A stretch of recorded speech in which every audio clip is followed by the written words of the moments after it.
History records the actions of the powerful, and women, having less power than men, have often been invisible. That raises one of the big questions posed by historians of women. How has it happened that women have been so persistently disadvantaged? How do we account for the fact that women in politics, the arts, and at work in general have occupied a distinctly secondary, sometimes invisible place? We can begin to answer this question by looking at how women were positioned in the pre-industrial era, the colonial period of American history, when time and change seemed to move more slowly. We're not going to ask whether women worked in that period, but rather we're going to explore how they did so. That question is a little trickier.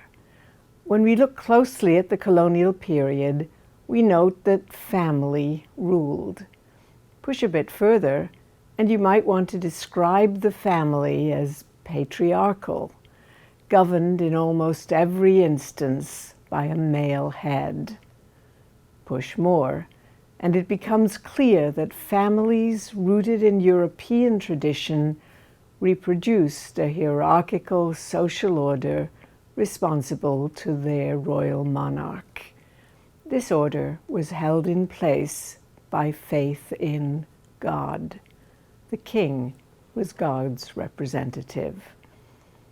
How did the social order influence how women worked?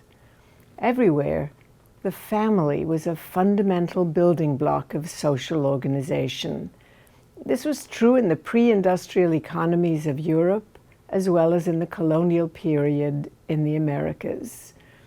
Constituted by godly or monarchical authority, the family and the household and community they served defined and maintained social order, located economic responsibility, and authorized or denied political participation.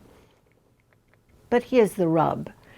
Just as today the idea of what constitutes a family is in flux, so residents of the colonies would not have been able to describe the family.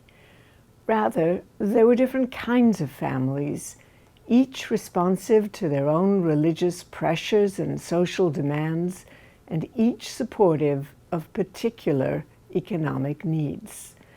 Family meant something quite different in Puritan New England than it did in Spanish California or French Louisiana. Some families demanded particular kinds of labor of all their members. Others provided women with leadership roles and economic authority.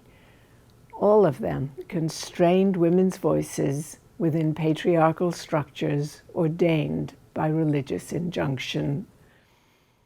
On a daily basis, the kind of work in which women engaged was prescribed by their family locations, by wealth or the lack of it, by spatial location, and by the religious preferences of the male head who exercised authority.